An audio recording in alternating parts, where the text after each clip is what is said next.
Oh God, we're doing a podcast.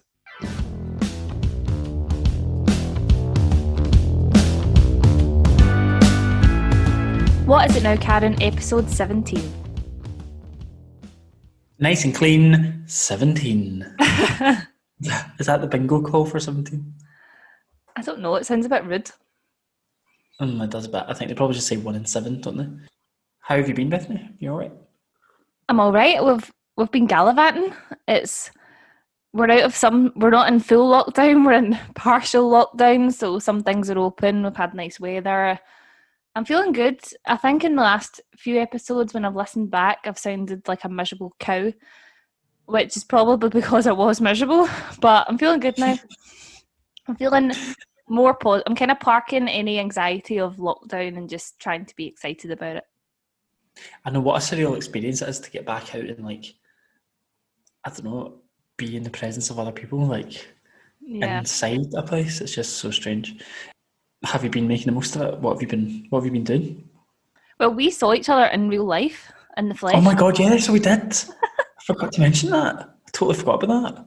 Yeah, Bethany came around, sat in my garden in the sunshine and had her takeaway nachos that were missold to her under the Trade and Standards Act. They didn't look anything like the Instagram pictures, but that's a different story for a different day. I didn't complain. Yeah, it was weird seeing you in 3D. Yeah, I had hair then as well. Shaved my head since. I got a bit of a shock on Zoom today. Joseph's got a skinhead. It's not quite a skinhead, but it's shorter than the last time I did it. I shaved my head this time last year. Always grows back. Did you just feel like a change? But I had missed my barber's appointment on the Saturday. I got my times mixed up, and then I was like, do you know what? I can't be bothered waiting anymore. I'm just going to do it. So I just did it. It is quite drastic. I can understand doing it last year when the barbers and hairdressers were shut, but they are open now. I wanted to do it again though, because I felt that I quite suited it the last time. Yeah. But this is a bit shorter than before, so we'll see how it grows in. I like it. It's nice. I got over that once the initial shock of seeing you without any hair. I do like it. It's nice. I'm getting my hair cut next week. Oh, are you going to go quite short? I don't know, but because I have grey hair now, I have sort of new considerations. Whereas before, I think I could just kind of, get whatever hairstyle I wanted. But now I have grey. I feel like I need to consider, I need to take that into consideration with my, cut and colour. And does that mean you're going to get it dyed? Yeah, I have to. Well, of course you don't have to. If you want to embrace the grey, that's your prerogative, but I do not want to embrace the grey at 25. I'm going grey as well. We've spoken about this before. Yeah, I feel like my new haircut simultaneously makes me look a bit younger, but also a bit older. There's something going on around the eyes that makes me look a bit sickly, actually. I think some people do suit grey hair, and I think, a bit of grey highlights, some grey highlights can be nice. But the way mine look, they're wiry. They sort of stick out above my own hair. They're a different texture. It's just not a vibe. It's not a good look. No matter how much you condition the grey hairs, they never ever go out to change from being this horrible wiry thing. No, unless they have to be dyed. They certainly do.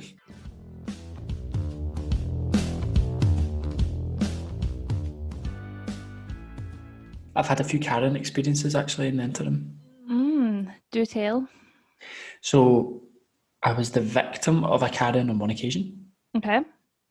And then I observed a Carrion in her natural habitat. And then I almost became a Carrion. The Holy Trinity. So the first one was I was cycling into work one morning, right? Fairly early. So I start work at 8, so it must have been about 6:30 in the morning. The roads are normally quite quiet. I was like cycling along in this bus/cycle lane, hardly in traffic, and all of a sudden I was like, that car's been like next to me like for a few seconds too long, and they've kind of slowed down. I just heard this noise and I kind of looked over, and it was this woman going, helmet, like that out our window of the car. I was like, what the because I wasn't wearing a helmet. I was like, excuse me, who are you to be shouting and bawling at me at 7:30 in the morning from your car. Keep your eyes on the road. Don't knock me down. And you're shouting and bawling about a helmet. I felt affronted. What I will say about that is you should be wearing a helmet. I wouldn't necessarily, if I saw someone without wearing a helmet, like, stick my head out of a moving vehicle and shout it at someone, but you should wear a helmet. It's not a legal requirement. Were you not told those stories growing up? I always had to wear a helmet growing up, and I always got stories of horrific brain injuries. And But realistically, like, as an adult on a bike, I'm not going to lose my balance. I'm quite an experienced cyclist. Like, the major threat is being hit by something, and if I'm hit by a car or a truck, like, I think a helmet is probably like the least of my worries, because the rest of my body will be mangled as well. not necessarily, because a car could just say clip you and just maybe knock you off balance slightly. So, not really. There could be black ice on the road, a little stone. Maybe I have come off on black ice before. You could get a puncture. I've had a puncture before, but I've only fallen off my bike once in my life as an adult. And now you've got a skinhead. There's no excuse, because wearing a helmet's not going to mess your hair. That's not why I don't wear it. I just don't wear it because I feel quite safe without it. We'll agree to disagree on that one. Fine. Okay, for you. Next time I ride my bike, I'll wear a helmet just for you. Thanks.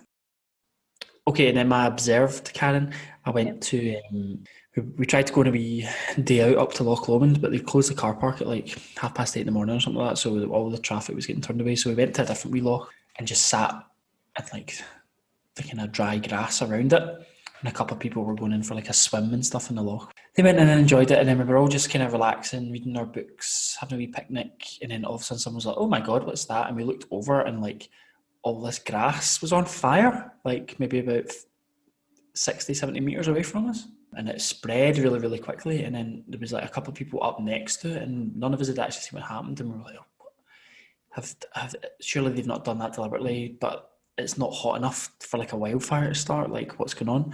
So it was a couple of young people, and like we were like, right, it's spreading, we better just move. We picked up all our stuff and we just left. It was a couple of teenagers, and they were coming down, a boy and a girl. And they were like, "Oh, we phoned the fire brigade. It was our barbecue. It flipped over in the wind and set fire, basically." And I was like, "Oh my God, why would you have a barbecue on dry grass like that? That's such a stupid idea." But fair play, they phoned the fire brigade and they were going to meet them at the gates. So we were walking around, and there was like these two middle-aged women. One of whom was sporting the most bizarre haircut I've ever seen in my life. It was like a mullet, but longer. Like, it was really quite long at the back, but a wee bit long, like not totally short at the front, but like a wee bit longer. It was almost like a Billy Ray Cyrus kind of thing going on. I really, with like a bowl cut incorporated into it. It wasn't your classic Karen hairdo, but it was definitely something that was, You're painting a nice picture here. And she was wearing, what was she wearing? She was wearing Under Armour and then a linen shirt over the top of it. And then I think she had a pair of like 3/4 length leggings on, and maybe a pair of like sensible walking shoes, and a pair of like those wraparound sunglasses. Yeah. So am I painting the picture vividly? Yeah. We are sliding into a demographic here. And she's like, were you with those people up there at that fire? I was like, your tone is really pointed right now. I was like, no, it's a couple of young people. They look about 16 or 17. It was their barbecue was like turned over, so it was just an accident. I think they're quite panicked by it.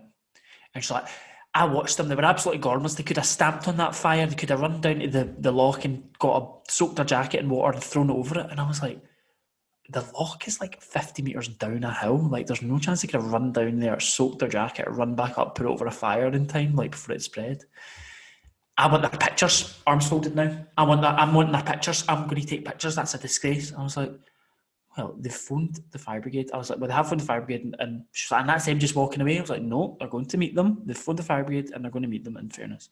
So I just left it at that. I was like, I really can't be dealing with this today. Got a bit of a hangover. It's hot. I just need out. And then the young folks come behind us, and all of a sudden there's this rammy going on behind us. And then like they were shouting like, how do you expect me to do that? Get down the hill. So you run down that hill, run back up when it's on fire. And I was like, fair play. Like the wee guy's got a point. Like it's completely unfeasible. And like one of our pals had to go back and be like, right guys, it's unfortunate it's happened. It's an accident, but we don't need to be aggressive about it. But this woman was absolutely gunning for these poor like 17-year-olds.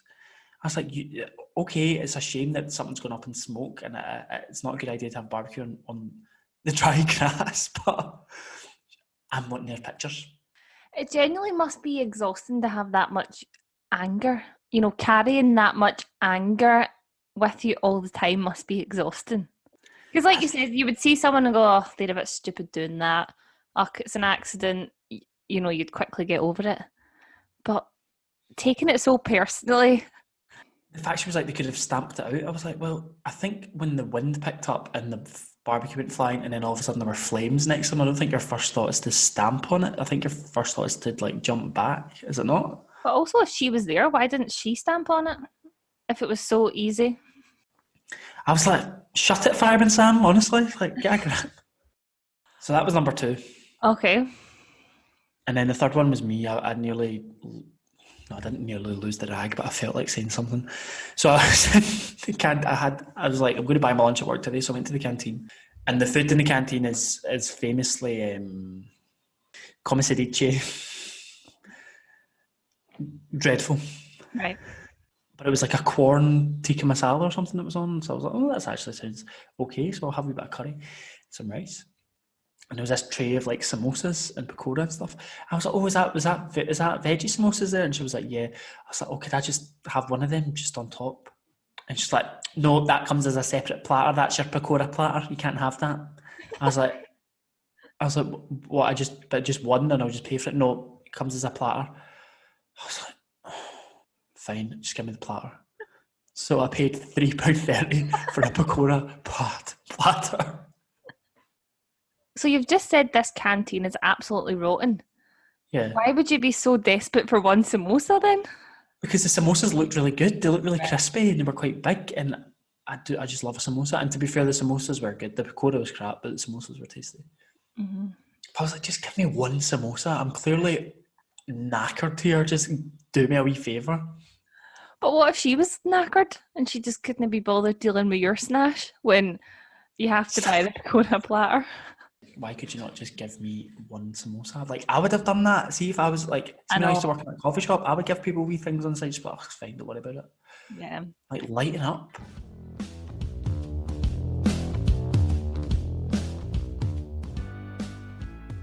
Shall I tell you about my exciting story?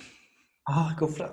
So I don't think we've spoken about them on the podcast before.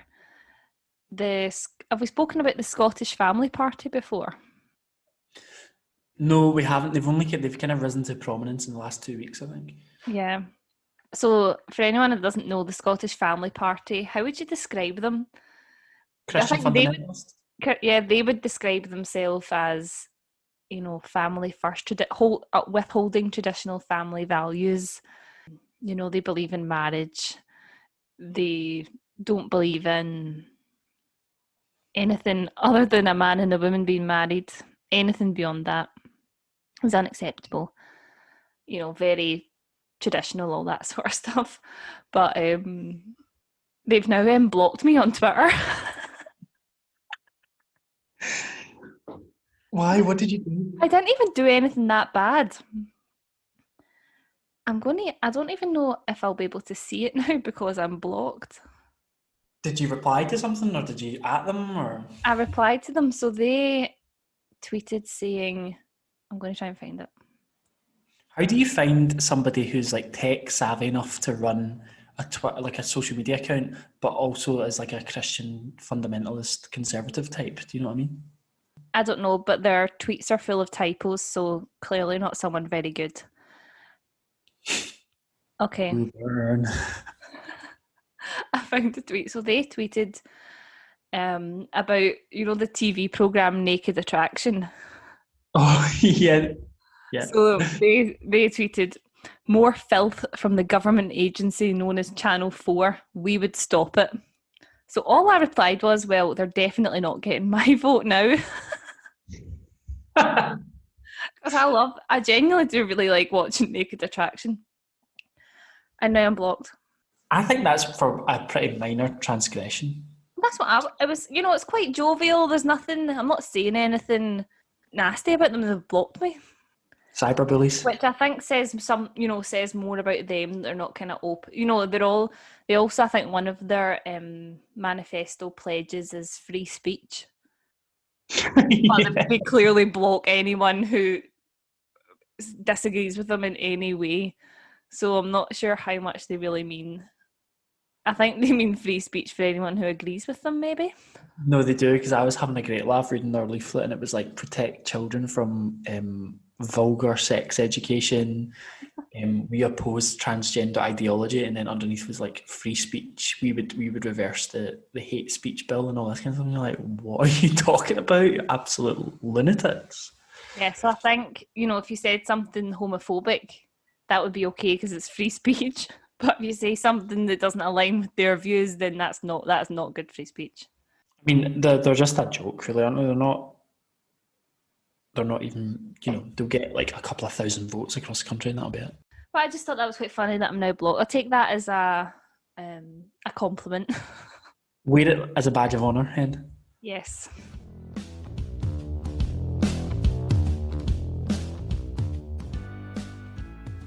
Is it Carrion of the Week time?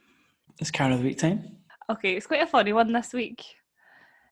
We'll let the listeners decide, I think. Okay. Don't toot your own trumpet.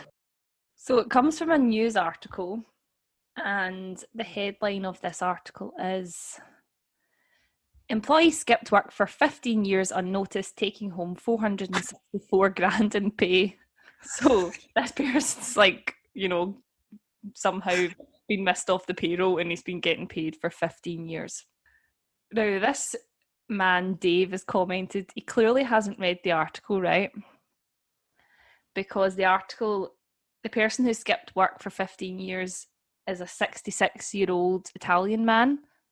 But Dave has obviously just read the headline of this and has commented, quite a simple comment, youngsters these days have no good work ethics. RTFQ, isn't it? Yeah, I just thought that was very Carrion. He's not even taken the time to read the article, and he's just seen this as an opportunity to berate young people. That's a knee-jerk reaction, isn't it? He's lashing out. Where does this myth that young people don't work hard come from? I don't actually understand where it comes from. I know, I kind of have two thought processes on this, because I also think about like last year when we had this shortage of fruit pickers and like young British people wouldn't take those jobs, and we had to fly in like thousands of, I think, Romanians to do like the fruit picking. So there is that kind of element of, I don't know if that's necessarily just young people though, that there are certain jobs that British people think is kind of beneath them, or there's kind of job snobbery as well of, oh, you work in, I don't know, McDonald's, or you do this kind of job. There is a bit of job snobbery, and that's where kind of immigrants kind of prop up the job market, and a lot of kind of low paid jobs as well, especially. But then I think of like older workers, and this is just kind of from, my experience of kind of working in different jobs. A lot of them, because I've worked in the company for years, have got better contracts, they're on better money, they maybe don't need to work weekends, they've maybe grown up with like trade unions and things like that, so they've got better working conditions, and younger people doing the same job as them are sometimes paid a lot less and have to work more hours. So I kind of come at this from kind of two angles, but I know what you mean, that there is this kind of, they're doing, young ones are lazy and this and that. I personally, I got my first job when I was 15, maybe 14 actually. But I also do remember, like in high school, everybody was kind of clamouring to get a job because everybody wanted to have like an extra bit of money in their pocket to like go out to the cinema at the weekend. Like I never felt that there was a particular dearth of work ethic among people that I went to school with, if you know what I mean. Like everybody was after a job to work and get some money. I do remember a few people and there would be comments like, "Oh, my parents don't want me to get a job. They want me to focus on my exams." And it's almost like a kind of underhand kind of insult, because it's like, "Oh, well, your parents clearly don't give a shit if you get bad results if you're out, chimney sweep." I don't know. Chimney sweep.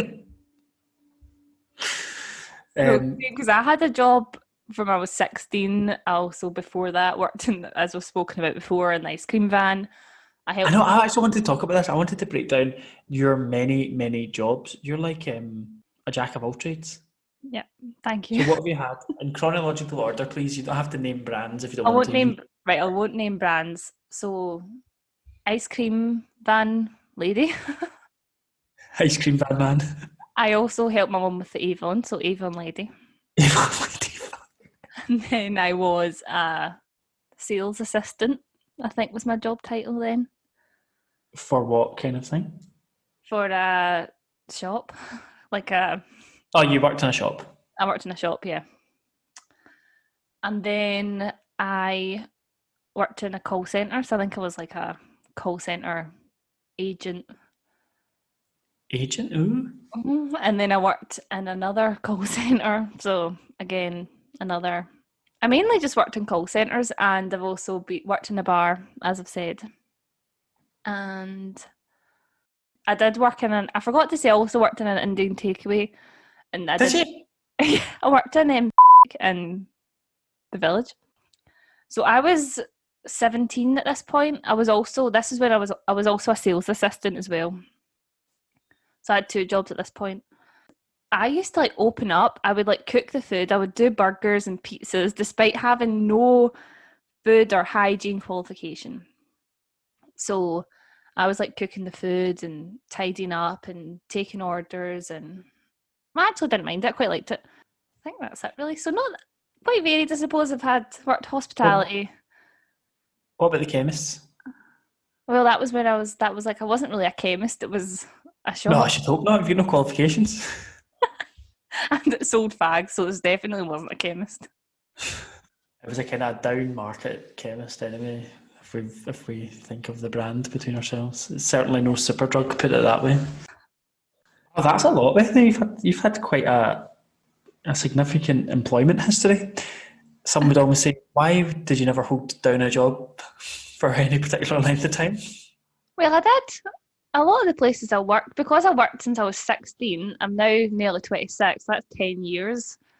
So a lot of the jobs I had for like a year, and it was just that maybe my like uni timetable didn't fix, or I moved job to get more money.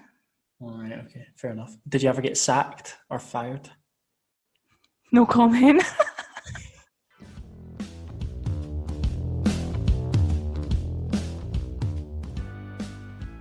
You've had quite a sheltered job life then. I've only ever worked in one place. That's wild. But it's because it's almost like a job for life in there, honestly. It's unbelievable. Like, I started working in this garden centre coffee shop when it was like a family-owned thing near where I live when I was about 14 or something like that. I started like scrubbing pots on a Saturday. Just like the kitchen porter, so like proper, like actually quite hard work, like doing dishes constantly all day, and then like I was in charge of like cleaning out the fridges, doing stock takes, cleaning out like the storage containers, like putting deliveries away, rotating stock, scrubbing down like big like grills and like hobs and all this kind of stuff. It was physically demanding. You would go home and you would like smell like fried food and stuff. You would just be stinking. But that's the thing. So I was going to say, that's the thing with a lot of the jobs that young people do. They're often really really low paid, but like physically demanding. Like, yeah, I think I was getting paid like £4 an hour, which is actually not bad for a 14-year-old. So I would make £28 a week, and like the bosses were really, really good, really nice, and I've made a lot of friends there actually that I'm still friends with today. So then I worked from then when I was 14 until I was 22, 23, because every summer I'd come home from uni and just work all through the summer, or if I was off at Easter Easter for like 2 weeks or something, I would just give her a text and be like, I'm free if you need any shifts covered, and I would like go in and work. But I would, I would like do everything. I would be like on the dishes, or then I could be like cooking one day. At one point, I was like somehow ended up being like the head chef. I know you don't really call it a head chef in a coffee shop, but at one point it went beyond like, sandwiches and baked potatoes. It was like, freshly fried fish and chips, made to order burgers, all this kind of stuff. Like it was getting quite intense. So I did stuff like that. And then I was also like worked front of house, so like waiting tables, and was a barista as well. But I loved it. It was great fun.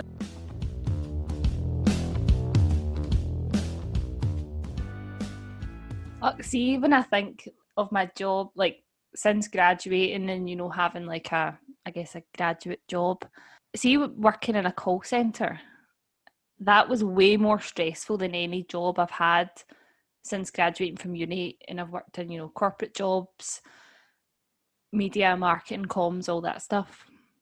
Working in a call centre is the most stressful thing ever. If people think it's easy, they've obviously never worked in a call centre. You are like timed. You have your toilet breaks are timed to the second. Oh yeah, you've told me about this. You have to put in a code brown if you're going to the toilet. Well, if your toilet breaks are over your allocated time, you need to explain why. Your breaks are literally within, timed within the second. Everything, you're monitored all day, every day.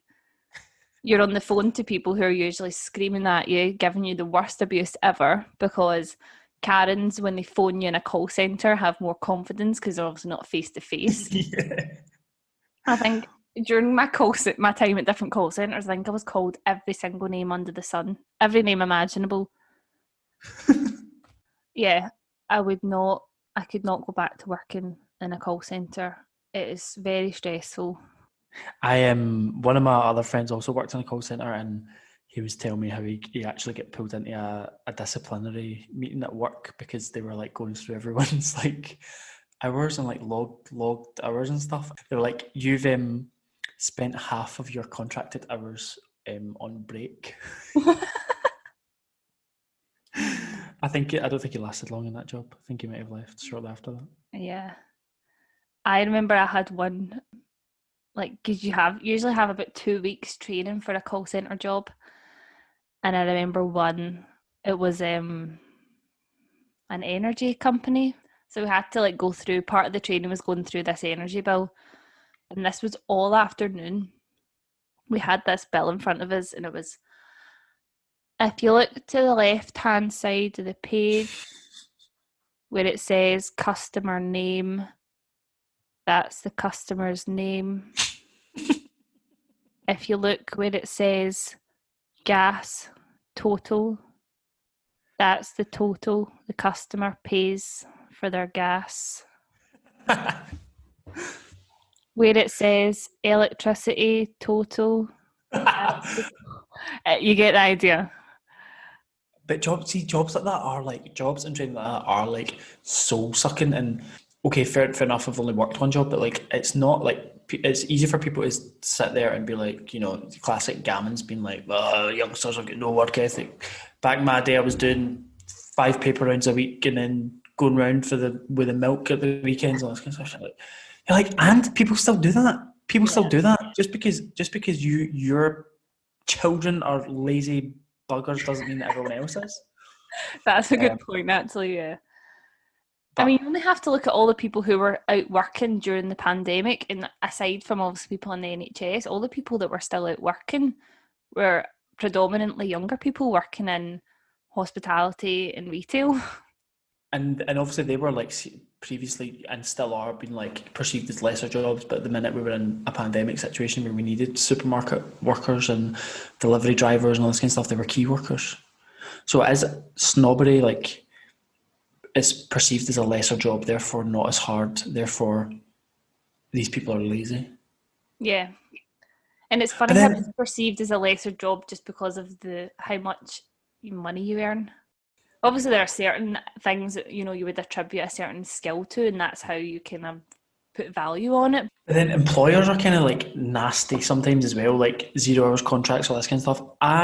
Or like they fully expect, like, say people are working more than one job, but like they'll still treat it as if, you are fully committed to them. They expect you to be on their beck and call all the time. People who think that 0 hour contracts are these great things, young people get to choose when they work, how often they work, you're in control because you can work as many or as little hours as you want. In my experience anyway, of a 0 hours contract is like what you've said.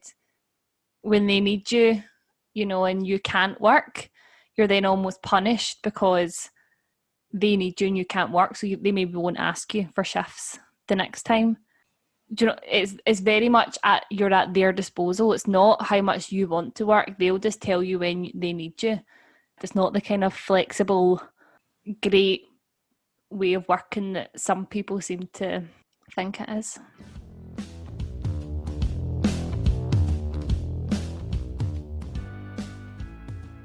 Also, how can we talk about how this guy got away with not working for 15 years anyway and still getting paid? Well, like, what's going on there? Is it an inside job? Is he bribed? Does he know somebody at the payroll department?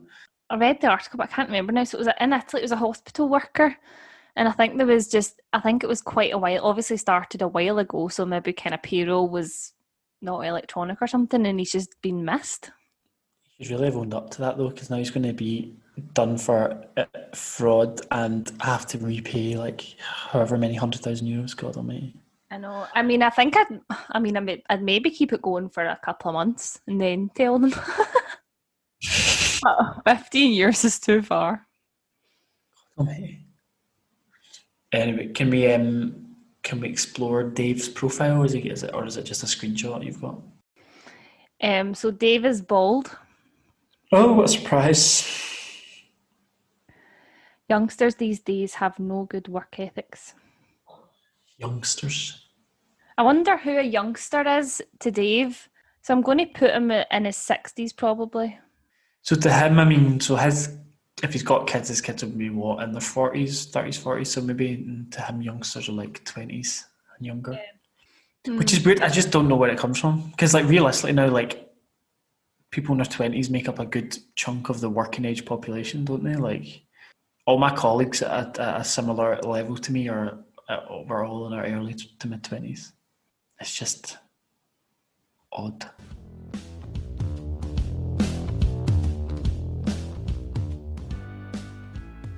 I remember if I've ever been like looking for a job or something, maybe like my grandpa will say, "Oh, just go round and print out your CV and go round the doors and chap on people's doors and hand your CV in." And it's like, that's not how job applications work these days. If you've job applications in themselves are soul destroying.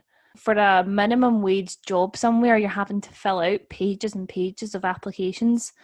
Tell us about a time where you used your emotional intelligence to solve a crisis, and you're like, is this for real for a minimum wage job?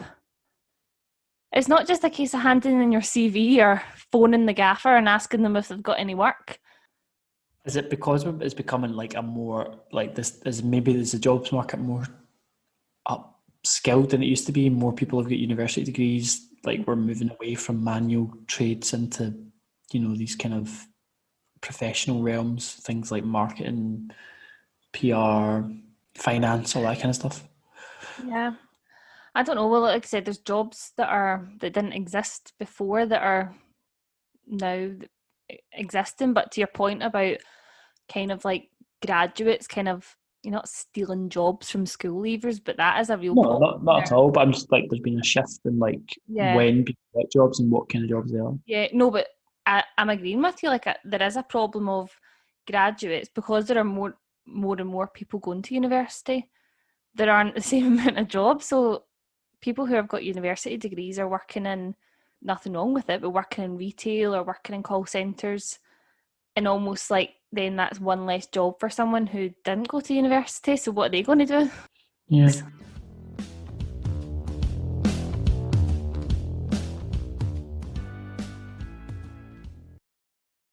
Well, I think that concludes episode 17 quite nicely. Yeah, this was a wee change because this is actually a daytime episode. You obviously can't tell when you're listening to it, but it's a daytime episode, and it's been a nice change. Mm-hmm. But yeah, God, lockdown life is kind of over now, which is weird and bizarre. And sometime soon, I think we might actually record an episode in person because you're allowed inside. Are you allowed inside people's houses in May? May, I think it is, yeah. I think we'd like to keep the podcast going after lockdown. Yeah, but an in-person episode would be stunning. Beautiful. Okay, if you enjoyed this week's podcast, follow, like, subscribe, share, comment, all that good stuff. Blah, blah, blah. And email us your Karen stories. What is it now, Karen@gmail.com. Yeah, and you can message us on Instagram as well, and that's where we're really active, and that's what is it now, Karen. So we'll see you soon. See you soon. Bye. Oh God, we're doing a podcast.